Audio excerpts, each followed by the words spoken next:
नमस्कार दोस्तों। आज फिर मौजूद हैं हम एक नई कहानी के साथ। मुंशी प्रेमचंद की कहानी मिलाप। आइए सुनते हैं। लाल ज्ञानचंद बैठे हुए हिसाब किताब जांच रहे थे कि उनके सपुत्र बाबू नानकचंद आए और बोले, दादा अब यहाँ पड़े पड़े जी उस्ता गया। आपकी आज्ञा हो तो मैं शहर को निकल जाऊं, 2-1 महीने में लौट आऊँगा। नानकचंद बहुत सुशील और नवयुवक था। रंग पीला, आंखों के गिर्द हल्के स्याहे धब्बे, कंधे झुके हुए। ज्ञानचंद ने उसकी तरफ तीखी निगाहें से देखा और व्यंग्यपूर्ण स्वर में बोले, सीधे रास्ते पर लाने की बहुत कोशिश की थी मगर सफल न हुए। उनकी डांट फटकार और समझाना बुझाना बेकार हुआ। उसकी संगति अच्छी न थी, पीने पिलाने और राग रंग में डूबा रहता था। उन्हें यह नया प्रस्ताव क्यों पसंद आने लगा, लेकिन नानकचंद उसके स्वभाव से परिचित था। बेधड़क बोला, अब यहाँ जी नहीं लगता। कश्मीर की बहुत तारीफ सुनी है, अब वहीं जाने की सोचता हूँ। ज्ञानचंद बेहतर है, तशरीफ़ ले जाइए। नानकचंद हंसकर रुपये को दिलवाइए। इस वक्त 500 रुपये की सख्त ज़रूरत है। ज्ञानचंद, ऐसी फिजूल बातों का मुझसे जिक्र न किया करो, मैं तुमको बार बार समझा चुका हूँ। नानकचंद ने हट करना शुरू किया और बूढ़े लाल इनकार करते रहे।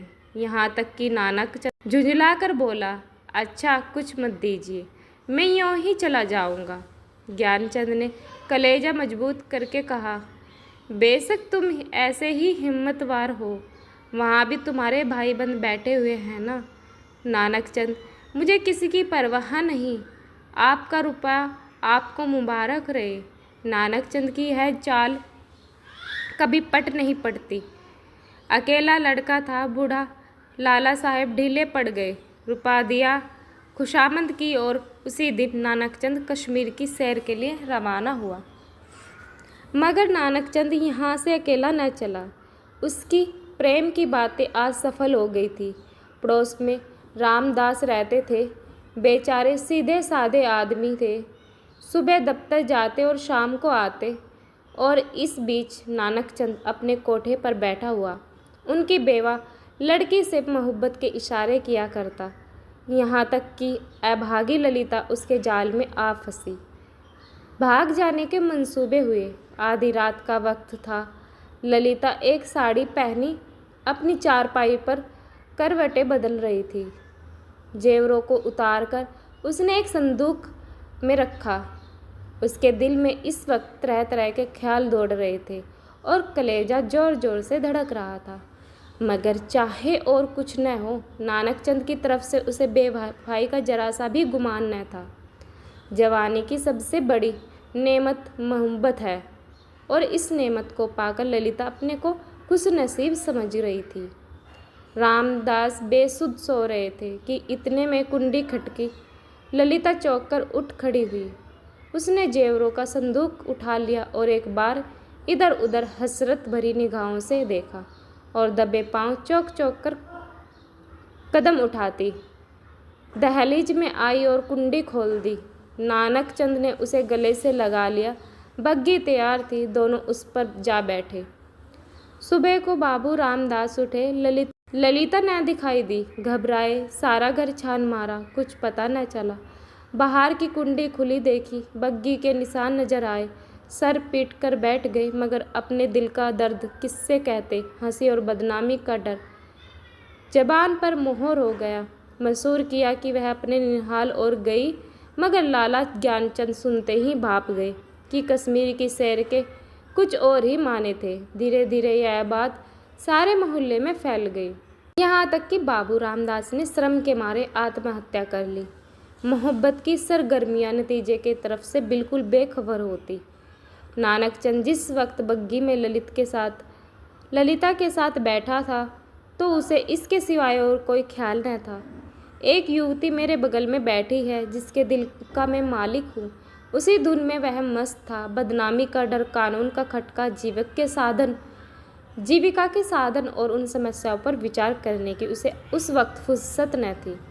हाँ, उसने कश्मीर का इरादा छोड़ दिया, कलकत्ते जा पहुंचा। किफ़ायत सारी का सबक न पड़ा था। जो कुछ जमा थमा था 2 महीने में खर्च हो गए। ललिता के गहनों पर नौबत आई, लेकिन नानकचंद में इतनी शराफत बाकी थी कि दिल मजबूत करके बाप को खत लिखा, मोहब्बत को गालियाँ दी और विश्वास दिलाया कि अब आपके पैर चूमने के लिए जी बेकरार है, कुछ खर्च भेजिए। लाला साहब ने खत पढ़ा। तस्कीन हो गई कि चलो जिंदा है, खैरियत से तो है। धूमधाम से सत्यनारायण की कथा सुनी, रुपया रवाना कर दिया, लेकिन जवाब में लिखा, खैर जो कुछ तुम्हारी किस्मत में था वह हुआ। अभी इधर आने का इरादा मत करो, बहुत बदनाम हो रहे हो। तुम्हारी वजह से मुझे भी बिरादरी से नाता तोड़ना पड़ेगा। इस तूफान को उतर जाने दो, तुम्हें खर्चे की तकलीफ न होगी। मगर इस औरत की बाहें पकड़ी है तो उसका निभाह करना, उसे अपनी ब्याहता स्त्री समझो। नानकचंद दिल पर से चिंता का बोझ उतर गया। बनारस से माहवार वजीफा मिलने लगा। इधर ललिता की कोशिशों ने भी कुछ दिल को खींचा। अर्गो शराब की लत न टूटी। हफ्ते में 2 दिन जरूर थिएटर देखने जाता तो भी तबीयत में स्थिरता और कुछ संयम आ जाता। इस तरह कलकत्ते में उसने 3 साल काटे। इसी बीच एक प्यारी लड़की के बाप बनने का सौभाग्य हुआ, जिसका नाम उसने कमला रखा। तीसरा साल गुजरा था कि नानकचंद के उस शांतिमय जीवन में हलचल पैदा हुई। लाला ज्ञानचंद का 5वां साल था जो हिंदुस्तानी देशों का स्वर्गवास हो गया। जो ही यह खबर नानकचंद को मिली, वह ललिता के पास जाकर चीखें मार मार कर रोने लगा। जिंदगी के नए नए मसले अब उसके सामने आए। इस 3 साल की संभली हुई जिंदगी ने उसके दिल, सौदेपन और नशेबाजी का ख्याल बहुत कुछ दूर कर दिए। उसे अब यह फिक्र सवार हुई कि बनारस में अपनी जायदाद का कुछ इंतजाम करना चाहिए, वरना सारा कारोबार धूल में मिल जाएगा। लेकिन ललिता को क्या करूं? अगर इसे वहां लिए चलता हूं तो 3 साल की पुरानी घटनाएं ताज़ी हो जाएंगी और फिर एक हलचल पैदा होगी तो मुझे मोहल्ले और हमजोलियों में जलील कर देगी। इसके अलावा उसे अब कानूनी औलाद की ज़रूरत भी नज़र आने लगी। यह हो सकता है कि वह ललिता को अपनी ब्याहता स्त्री मसरूर कर देता, लेकिन इस आम ख्याल को दूर करना असंभव था कि उसने उसे भगाया। और ललिता से नानकचंद को अब वह मोहब्बत न थी जिसमें दर्द होता है और बेचैनी होती है। वह अब एक साधारण पति था जो गले पड़े हुए ढोल को पीटना ही अपना धर्म समझता है, जिसे बीवी की मोहब्बत उसी वक्त याद आती है जब वह बीमार होती है। इससे अचरज की कोई बात नहीं है। अगर जिंदगी की नई नई उमंगों में उसे उकसाना शुरू किया, मसूबे पैदा होने लगे जिनका दौलत और बड़े लोगों के मेल जोल से संबंध है।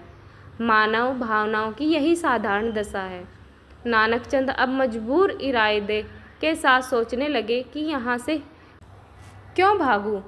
अगर लजाजत लेकर जाता तो 2-4 दिन में सारा पर्दाफाश हो जाएगा।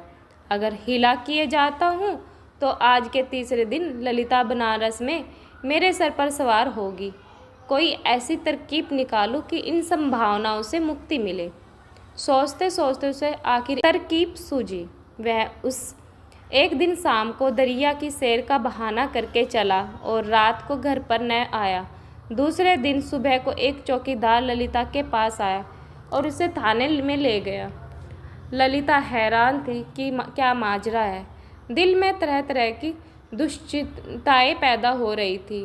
वहां जाकर तो कैफियत देखी तो दुनिया आंखों में अंधेरी हो गई। नानकचंद के कपड़े खून में तरबदर पड़े थे।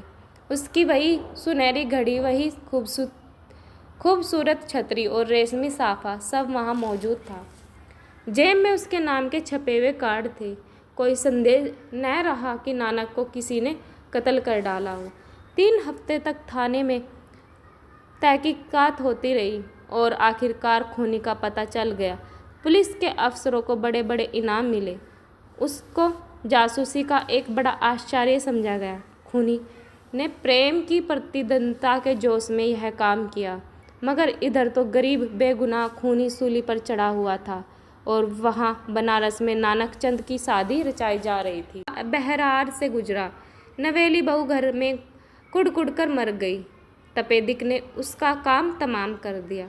तब दूसरी शादी हुई, मगर इस स्त्री में नानक चंद की सौंदर्य प्रेमी आंखों के लिए कोई आकर्षण न था।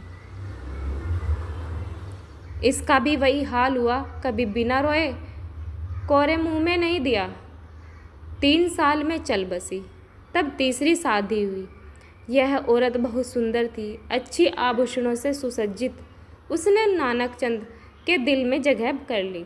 एक बच्चा भी पैदा हुआ और नानक चंद गृहस्थिक आनंदों से परिचित होने लगा। दुनिया के नाते रिश्ते अपनी तरफ खींचने लगे, मगर प्लेग के लिए ही सारे मंसूबे धूल में मिल गए।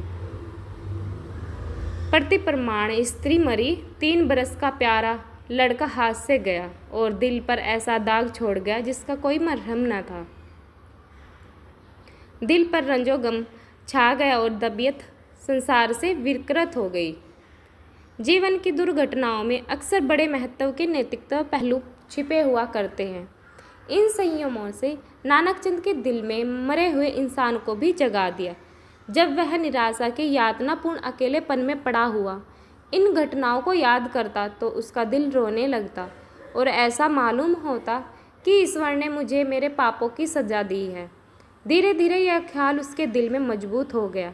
उफ, मैंने उस मासूम औरत पर कैसा जुल्म किया, ऐसी बेरहमी की, यह उसी का दंड है। यह सोचते सोचते ललिता की मायूस तस्वीर उसकी आंखों के सामने खड़ी हो जाती है और प्यारी मुखड़े वाली कमला अपने मरे हुए सौतेले भाई के साथ उसकी तरफ प्यार से दौड़ती हुई दिखाई देती है। लंबे समय में नानक चंद को ललिता की याद तो कई बार आई थी, मगर भोग विलास पीने पिलाने के उन किफायतों ने कभी उस ख्याल को जमने नहीं दिया। एक धुंधला सा सपना दिखाई दिया और बिखर गया। मालूम नहीं दोनों मर गई या जिंदा है। अफसोस, ऐसी बेकशी की हालत में छोड़कर मैंने उनकी सुध तक न की।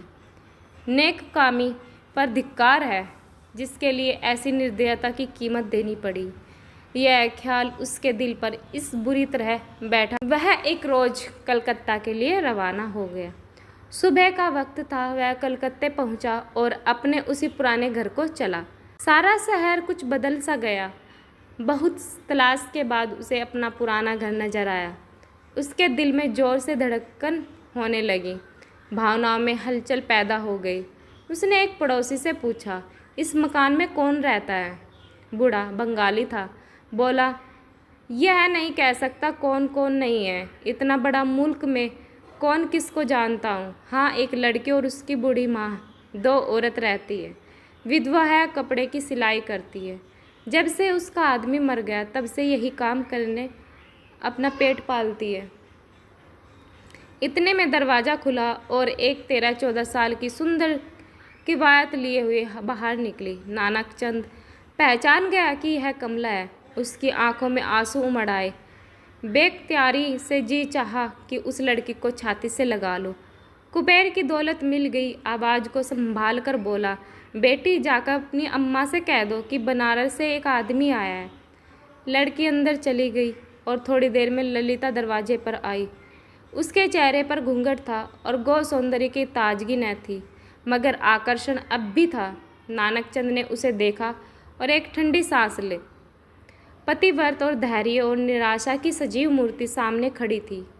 उसने बहुत जोर से लगाया, मगर जब्त न हो सकी। बरबस रोने लगा। ललिता ने घूंघट की आव से उसे देखा और आश्चर्य के सागर में डूब गई। वह चित्र जो हृदय पट पर अंकित था और जो जीवन के अल्पकालिक आनंदों की याद दिलाता रहता था, जो सपनों में सामने आकर कभी खुशी के गीत सुनाता था और कभी रंज के तीर चुभाता था, इस वक्त सजीव सचल सामने खड़ा था। ललिता पर एक बेहोशी छा गई। कुछ वही हालत जो आदमी को सपने में होती है। वह व्यग्र होकर नानक चंद की तरफ बढ़ी। रोती हुई बोली, मुझे भी अपने साथ ले चलो। मुझे अकेले किस पर छोड़ दिया, मुझसे भी यहाँ नहीं रहा जाता। ललिता को इस बात की जरा भी चेतना न थी कि वह उस व्यक्ति के सामने खड़ी है जो एक जमाना हुआ मर चुका, वरना शायद वह चीख कर भागती। उस पर एक सपने की सी हालत छाई हुई थी। मगर जब नानकचंद ने उसे सीने से लगाकर कहा, ललिता अब तुमको अकेला न रहना पड़ेगा, तो मैं इन आँखों की पुतली बनाकर रखूँगा। मैं इसलिए तुम्हारे पास आया हूँ। मैं अब तक नरक में था, अब तुम्हारे साथ स्वर्ग में सुख भोगूंगा। तो ललिता चौंकी और छिटकार कर अलग हटती ही बोली, आँखों को तो यकीन आ गया, मगर दिल को नहीं आता। ईश्वर करे यह सपना न। दोस्तों, वीडियो अच्छी लगी तो लाइक शेयर कमेंट ज़रूर करें। चैनल पर नए हैं तो चैनल को सब्सक्राइब करना न भूलें। साथ में बेल आइकन ज़रूर दबाएं, जिससे कि हमारी वीडियो का आपको नोटिफिकेशन मिल सके। वीडियो देखने के लिए आपका बहुत बहुत धन्यवाद।